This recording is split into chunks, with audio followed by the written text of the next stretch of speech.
السلام عليكم ورحمة الله وبركاته. الحمد لله الصلاة والسلام على رسول الله محمد وعلى آله وأصحابه أجمعين أما بعد. عن ابن عمر رضي الله عنه قال لكن أبو حفص عمر قضى.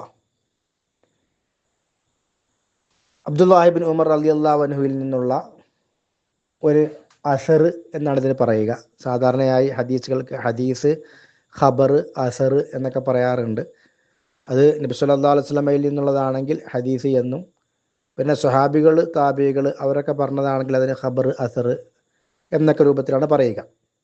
അപ്പോൾ ഇവിടെ വിഷയം എന്താണെന്ന് വെച്ചാൽ, ഒരു വ്യക്തിക്ക് തൻ്റെ പിതാവിൻ്റെ പേര് ചേർത്തിയിട്ട്, ഇപ്പോൾ നമ്മൾ പറയാറുണ്ട് അബൂ മുഹമ്മദ്, മുഹമ്മദിൻ്റെ വാപ്പ, അല്ലെങ്കിൽ ഇബിനു ചേർത്തിട്ട് ഇബിനു ഫളിൽ, ഇബിനു ഇഹ്സാൻ, ഇങ്ങനെ അബ്, ഇബിന് തുടങ്ങിയ പേരുകൾ പിന്നെ മകനിലേക്കോ വാപ്പയിലേക്കോ ഒരാളെ ചേർത്ത് ഇങ്ങനെ പറയുന്ന രൂപം അങ്ങനെ പറയാൻ പാടുണ്ടോ എന്നുള്ളതാണ് അധ്യായം.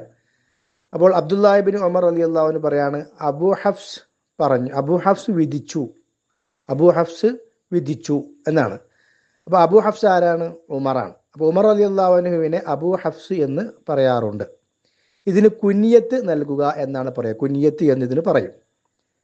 അപ്പോൾ ഒരാളുടെ പിന്നെ പിതാവ് അല്ലെങ്കിൽ മകൻ അല്ലെങ്കിൽ മകൾ, സഹോദരൻ, സഹോദരി, പിതൃവ്യൻ, പിതൃവ്യ, അല്ലെങ്കിൽ പിന്നെ മാതൃസഹോദരൻ, ഖാലത്ത്, ഇങ്ങനെ ഇവരിലേക്കൊക്കെ ചേർത്തുകൊണ്ട് പിന്നെ പേരുകൾ പറയാറുണ്ട്. അപ്പോൾ അബൂ ഉമർ, അബൂ മുഹമ്മദ്, അല്ലെങ്കിൽ ഇബിനു സെയ്ദ്, ബിന്തു ഫാത്തിമ, ബിന്തു അലി, ഇങ്ങനെയൊക്കെ, അല്ലെങ്കിൽ അഹും ഉഖ്ത്, സഹോദരൻ, സഹോദരി, ഇങ്ങനെയൊക്കെ ചേർത്ത് പറയൽ അനുവദനീയമാണ് എന്നറിയിക്കാൻ വേണ്ടിയിട്ടാണ് ഇത് അസർ ഇവിടെ നൽകിയിട്ടുള്ളത്. അപ്പോൾ അബൂ ഹഫ്സ് എന്ന് പറയുന്നത് ഉമർ ഇബ്നു ഖത്താബ് റളിയല്ലാഹു അൻഹുവിനെ കുറിച്ചാണ്. ഇതിന് ഇങ്ങനെ പേര് നൽകുന്നതിനാണ് കുനിയത്ത് നൽകുക എന്ന് പറയുന്നത്. അപ്പോൾ കുനിയത്ത് പറയൽ എന്താണ്? അനുവദനീയമാണ്. അതേപോലെ ഇത് പേരല്ല, ഇതൊരു വ്യക്തിയുടെ പേരല്ല, അത് ആ വ്യക്തിയുടെ പേര് വേറൊന്നാണ്.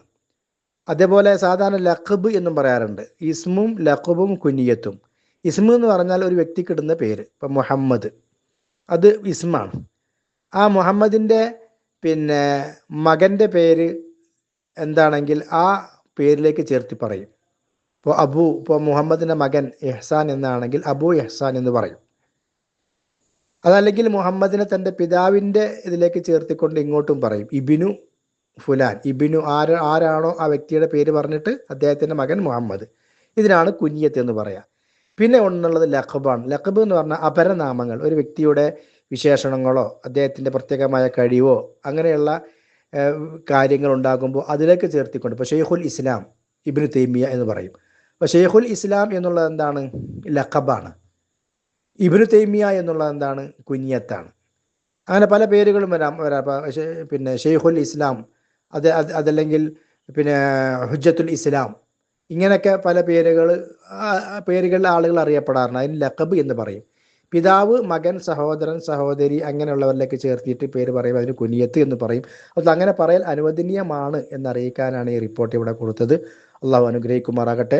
വസല്ലല്ലാഹു അലാ നബിയിന മുഹമ്മദിൻ വഅലാ ആലിഹി വസഹബിഹി വസല്ലിം. അസ്സലാമു അലൈക്കും വറഹ്മത്തുള്ളാഹി വബറകാതുഹു.